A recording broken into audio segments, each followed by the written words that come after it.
आप देख रहे हैं इंडिया टाउन न्यूज, भारत की बात।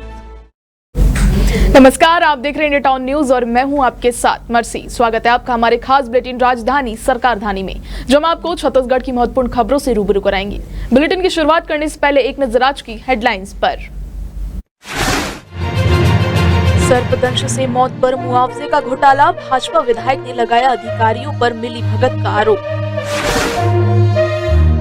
राज्य प्रशासनिक सेवा से प्रमोट हुए आईएएस अफसरों को होगा बैच आवंटन, अधिकारियों को उनके वरिष्ठों के अनुसार स्थान दिया गया।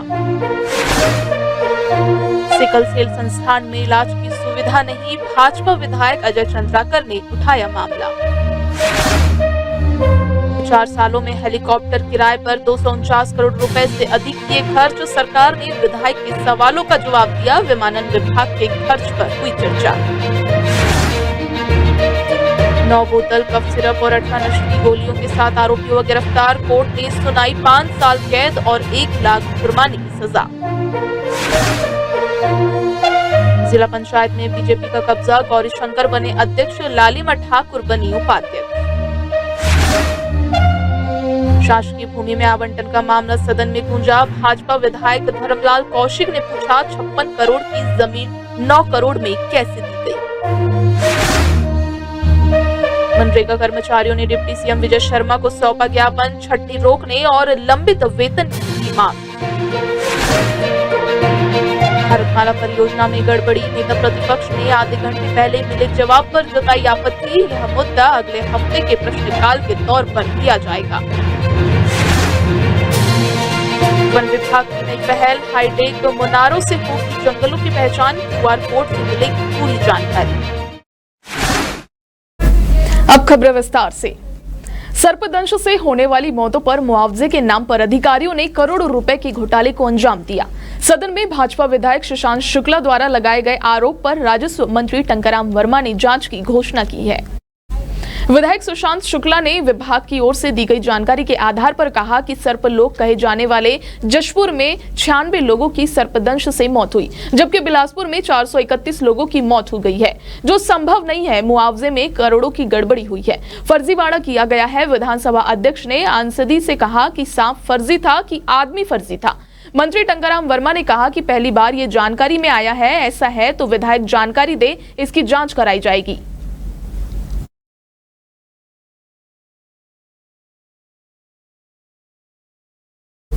राज्य प्रशासनिक सेवा से भारतीय प्रशासनिक सेवा में पदोन्नत हुए अधिकारियों को उनके बैच का आवंटन कर दिया जाएगा। केंद्र सरकार के आदेशानुसार 2021 से 2023 की चयन सूची में शामिल अधिकारियों की वरिष्ठता और बैच निर्धारण किया गया है। इस संबंध में जारी किए गए आदेश के अनुसार कुल 10 अधिकारीहीन अनिमेश नेताम, अश्विनी देवांगन, डॉक्टर रेणुका श्रीवास्तव, आशुतोष पांडे, अजय कुमार अग्रवाल, रीता यादव, लोकेश कुमार, प्रकाश कुमार, गजेंद्र सिंह ठाकुर और तनुजा सलाम का नाम शामिल है। इस बैच आवंटन के लिए आईएएस नियम 1967 के तहत वेटेज फॉर्मूला लागू किया गया है, जिसमें अधिकारियों को उनके तत्काल वरिष्ठों के अनुसार उचित स्थान दिया गया है।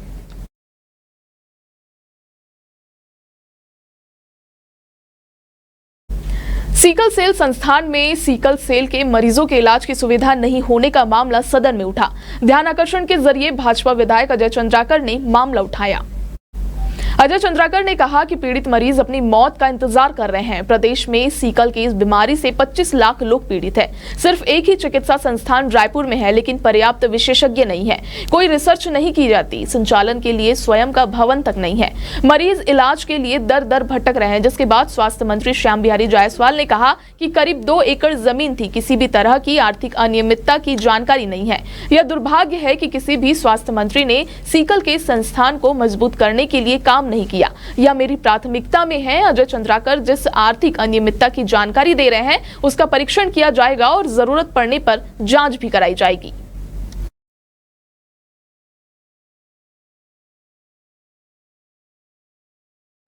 छत्तीसगढ़ सरकार ने बीते 4 सालों में किराए पर लिए गए हेलीकॉप्टर के लिए 249 करोड़ 15,42,818 रुपए का भुगतान किया। इस बात की जानकारी मुख्यमंत्री विष्णुदेव साय ने कांग्रेस विधायक इंद्र साव के सवाल के जवाब में दी।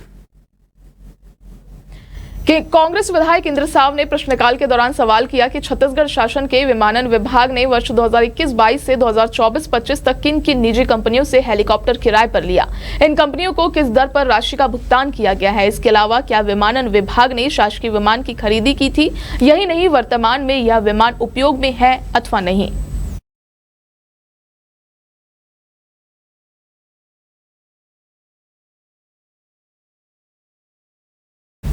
मरीन ड्राइव के पास कफ सिरप और नशीली गोलियों के साथ एक आरोपी के खिलाफ तेलीबांधा थाना पुलिस ने एफआईआर दर्ज कराई है।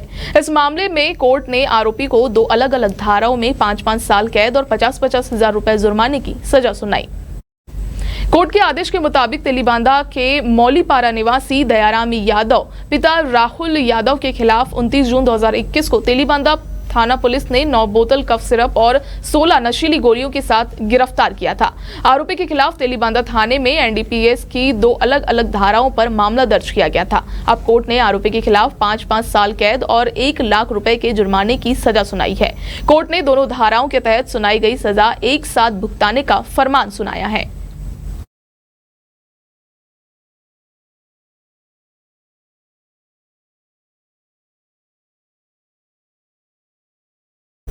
वक्त हो चुका है छोटे से ब्रेक का। खबरें और भी है, बने रहिए इंडिया टाउन न्यूज के साथ। अब खबर आपकी उंगलियों पर, हर खबर पर हमारा नजरिया।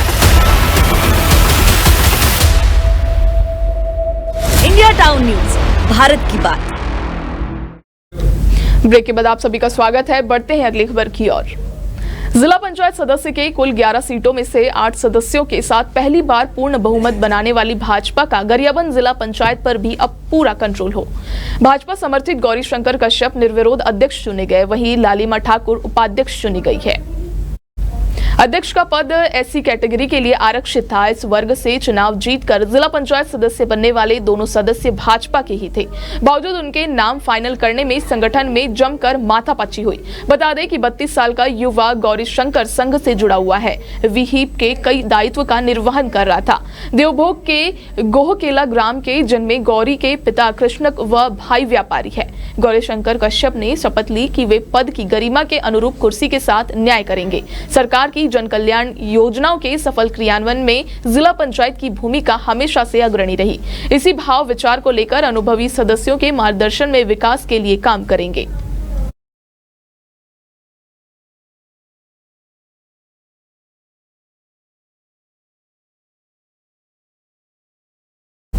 छत्तीसगढ़ विधानसभा बजट सत्र के 7वें दिन की कार्यवाही हुई। सदन में प्रश्नकाल के दौरान अमलीडीह की शासकीय भूमि के आवंटन का मामला भी गरमाया। भाजपा विधायक धर्मलाल कौशिक ने इस मुद्दे को उठाते हुए सरकार से सवाल किया कि इस भूमि का आवंटन निरस्त करने का कारण क्या था।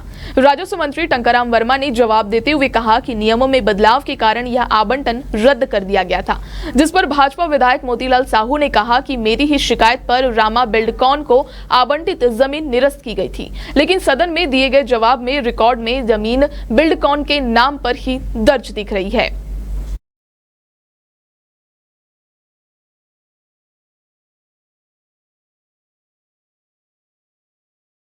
छत्तीसगढ़ विकास आयुक्त कार्यालय ने हाल ही में मनरेगा विभाग में छंटनी के निर्देश दिए हैं। इसे लेकर मनरेगा के दैनिक वेतन भोगी कर्मचारियों ने आज डिप्टी सीएम विजय शर्मा के नाम पर ज्ञापन सौंपा है।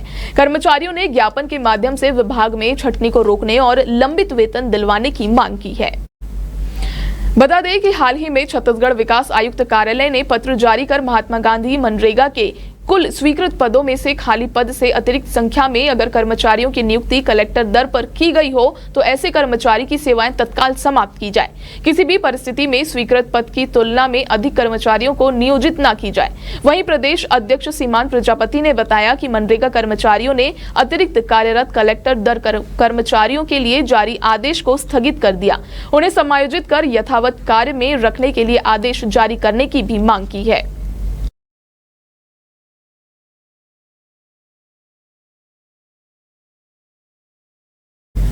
छत्तीसगढ़ विधानसभा में 7वें दिन प्रश्नकाल में पहला प्रश्न भारतमाला परियोजना में प्रभावितों को मुआवजे में गड़बड़ी से जुड़ा हुआ था। प्रश्नकर्ता नेता प्रतिपक्ष डॉक्टर चरणदास महंत ने अध्यक्ष के निर्देश के बावजूद प्रश्न का उत्तर आधे घंटे पहले मिलने पर आपत्ति जताई। मुद्दे पर भाजपा विधायक अजय चंद्राकर ने नेता प्रतिपक्ष का साथ दिया। नेता प्रतिपक्ष डॉक्टर चरणदास महंत ने व्यवस्था पर प्रश्न उठाते हुए कहा कि मुझे प्रश्न का उत्तर अभी आधे घंटे पहले मिला, इसे इतनी देर पढ़ा भी नहीं जा सका, जबकि पिछले हफ्ते का प्रश्न था जिसे आज के लिए लेना तय किया गया है। पूर्व मंत्री और भाजपा विधायक अजय चंद्राकर ने भी इसे व्यवस्था का प्रश्न बताते हुए नेता प्रतिपक्ष का साथ दिया। मामले में आंसदी से विधानसभा अध्यक्ष डॉक्टर रमन सिंह ने कहा कि यह अत्यंत खेदजनक है। संसदीय कार्य मंत्री को निर्देशित करता हूं कि सभी अधिकारियों को निर्देशित करे कि वो सर्वोच्च प्राथमिकता पर रखकर उत्तर मुहैया कराया जाए। इसके साथ ही इसे अगले हफ्ते के प्रश्नकाल के दौरान लिया जाए।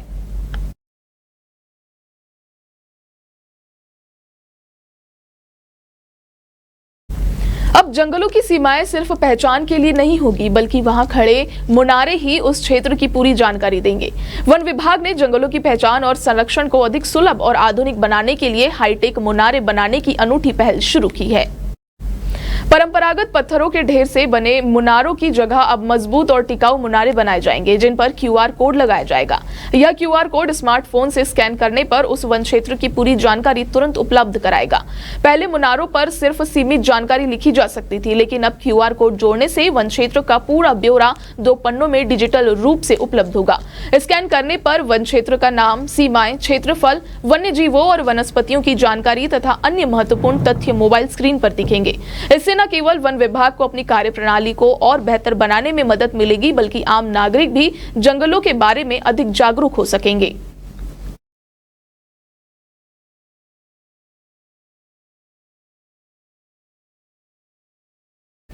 आज के हमारे खास बुलेटिन राजधानी सरकार धानी में फिलहाल इतना ही। अब मुझे दीजिए इजाजत। नमस्कार। आप देख रहे हैं इंडिया टाउन न्यूज, भारत की बात।